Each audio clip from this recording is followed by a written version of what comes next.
दोस्तों 2010 पाकिस्तान का tour England, ये बहुत सारे लोगों के ज़हनों में नकूश इसके शामिल हैं और कुछ लोग जो हैं इसको भूल नहीं पाएंगे शायद सारी जिंदगी, क्योंकि उसमें एक ऐसा वाकया पेश आया था कि उसमें पाकिस्तानी 3 क्रिकेटर्स जो हैं वो स्पॉट फिक्सिंग में मुलविस पाए गए थे और पाकिस्तान का जो नाम है बहुत ज्यादा बदनाम हुआ था पूरी दुनिया के अंदर। उसी वाले से उस वक्त के जो कमेंटेटर थे रमीज राजा, वो आज तक बहुत ज्यादा सख्त स्टांस रखते हैं उन प्लेयर्स के खिलाफ, क्योंकि उस वक्त वो कमेंटेटर थे और कमेंट्री कर रहे थे, तो उस वक्त उन्होंने ये स्टांस बहुत ज्यादा उनका था कि इन प्लेयर्स को दोबारा मौका नहीं मिलना चाहिए पाकिस्तान को रिप्रेजेंट करने का। उस वक्त लॉर्ड्स क्रिकेट ग्राउंड के अंदर 3 प्लेयर इंग्लैंड के खिलाफ खेलते हुए स्पॉट फिक्सिंग में जो मुलविस पाए गए थे, एक भी थे मोहम्मद आमिर, मोहम्मद आसिफ और सलमान बट कप्तान भी थे। ये तीनों प्लेयर जब स्पॉट फिक्सिंग में मुलविस पाए गए, इन पे पूरे केसेस चले और ये प्रूव भी हो गया। और उस वक्त सलमान बट को जो है 2.5 साल की कैद हुई और मोहम्मद आसिफ को 1 साल की थी। मोहम्मद आमिर को क्योंकि एज उनकी ब्रैकेट 18 साल के पास से सिर्फ 6 महीने की कैद उनको सुनाई गई, लेकिन इनके ऊपर जो आईसीसी का बैन था क्रिकेट खेलने का पूरी दुनिया के अंदर, वो बिल तरतीब था कि सलमान बट पे 10 साल का था, मोहम्मद आसिफ पे 7.5 साल का था और मोहम्मद आमिर पे 5 साल का था। लेकिन इन तीनों के अंदर से मोहम्मद आमिर लकी रहे अपनी एज के हवाले से भी, क्योंकि बस उनके पास बहुत मौका था 5 साल सर्व करने के बाद भी कि वो दोबारा क्रिकेट में वापसी कर सके, और उन्होंने वापसी की, पाकिस्तान से खेले भी। लेकिन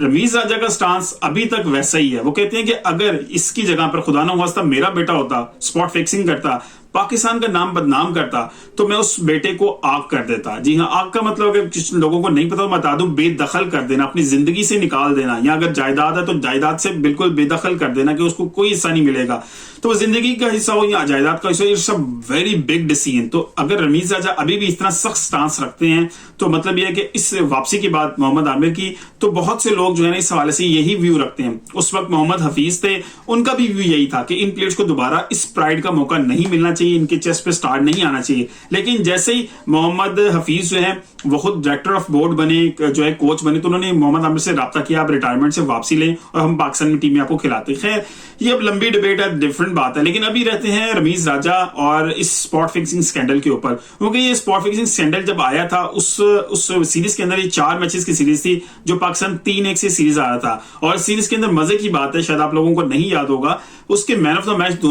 दोनों सब मुल्कों की तरफ से अनाउंस हुए थे, जिसमें पाकिस्तान की तरफ से Mohammad Amir man of the match, man of the series थे, और जो है इंग्लैंड की तरफ से जोनाथन ट्रॉट थे, और ये पाकिस्तान सीरीज जो है 3-1 से हारा था। और उसके बाद रिकी पॉन्टिंग ने कई अपने मैचेस थे जो पाकिस्तान के खिलाफ हुए थे, तो इंक्वायरी के लिए रिक्वेस्ट कर दी कि पिछले तमाम मैचेस जो तकरीबन 80-86 मैचेस हैं, उनको भी स्पॉट फिक्सिंग के हवाले से जो है ना फिगर आउट किया जाए, लेकिन वो बाद में इसको क्लियर करार दे दिया गया।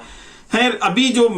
रमीज राजा हैं वो बहुत अभी भी सख्त स्टांस रखते हैं, क्योंकि इससे जो पाकिस्तान को तकलीफ पहुंची, पाकिस्तान का प्राइड, जो पाकिस्तान का नाम पूरी दुनिया के अंदर बदनाम हुआ, वो बहुत ज्यादा मैटर करता है। क्योंकि जब आप कमेंटेटर होते हैं, आप पूरी दुनिया के अंदर जाते हैं, वहां पर आप बैठते हैं, कमेंट्री करते हैं, क्योंकि आपको लाइव चल रहे होते हैं और वहां पे क्वेश्चंस हो सकते हैं, वहां पर कुछ चीज ऐसी डेवलप सिचुएशन हो सकती है कि वहां पर भी आपको बहुत ज्यादा एम्बैरेसमेंट का सामना करना पड़ता है। डेफिनेटली जिस वक्त ये वाकया हुआ था, उस वक्त के जो कमेंटेटर्स थे उनमें जो रमीज राजा भी शामिल थे, तो ये चीजें बहुत ज्यादा जो है उनको पिंच की थी, वहां पर बहुत ज्यादा मुश्किल सिचुएशन हो गई थी। मुझे याद है उसके नेक्स्ट डे के अंदर जब वो मैच कंटिन्यू हो रहा था, तो वहां पे जो क्राउड था वो मैगजीन्स लेके और न्यूज़पेपर लेके और वो पढ़ रहे थे इसी स्टोरी के बारे में, और ये स्टोरी वहां पर फोकस भी की जाती थी बाय कैमरामैन। तो डेफिनेटली पूरी दुनिया के अंदर नाम बहुत ज्यादा बदनाम हुआ था। लेकिन मोहम्मद आमिर इतने लकी हैं कि 2016 में उन्होंने वापसी की, और उसके बाद अब 2024 के अंदर भी उन्होंने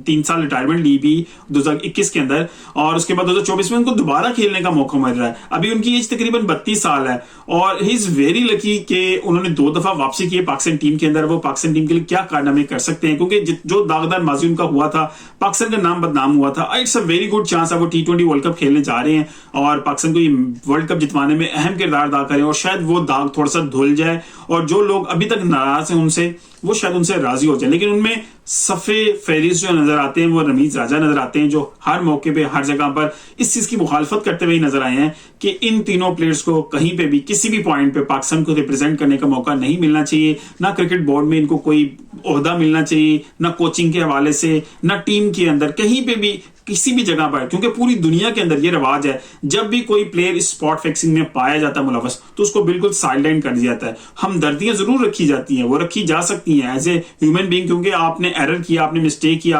आपसे मसला हो गया, तो आपको उसकी सजा आपने काट ली, हमदर्दी रखी जा सकती है, उस पर आपको इस तरह की चीजें आप कर सकते हैं। लेकिन उसको दोबारा उस मुल्क का वो प्राइड हासिल करना जो है ना, उसको एग्जाम्पल जरूर बनाना चाहिए, ताकि आने वाले जो प्लेयर्स हैं, आने वाले सालों में ये एग्जाम्पल ऐसी सेट रहे कि उस सबके ज़हनों में नक्श हो कि अगर आप पाकिस्तान का नाम या दुनिया में कोई भी कंट्री है, अगर अपने मुल्क का नाम बदनाम करेंगे तो आपको दोबारा मौका नहीं मिलेगा। दुनिया में बहुत बड़े बड़े स्कैंडल गुजरे, हंसी क्रोनी का देख लें, अजरुद्दीन का गुजरा था स्कैंडल, सलीम मलिक का स्कैंडल था, बहुत सारे ऐसे स्कैंडल गुजरे हैं पूरी दुनिया के अंदर जिनमें स्पॉट फिक्सिंग या डिफरेंट स्कैंडल फिक्सिंग जो है ना, मैच फिक्सिंग पाई गई है और उन प्लेयर्स ने बैन का और डिफरेंट जो है चीजों का सामना भी किया है। लेकिन ओवरऑल एक मिसाल सेट होना बहुत जरूरी था, लेकिन मोहम्मद आमिर इस हवाले से लकी रहे हैं कि उनको दोबारा पाकिस्तान को रिप्रेजेंट करने का मौका मिल रहा है। वीडियो पसंद आई तो लाइक कीजिएगा, शेयर कीजिएगा, दोस्तों को टैग कीजिएगा। मिलते हैं किसी वीडियो के साथ, अपना ख्याल रखिएगा। अल्लाह।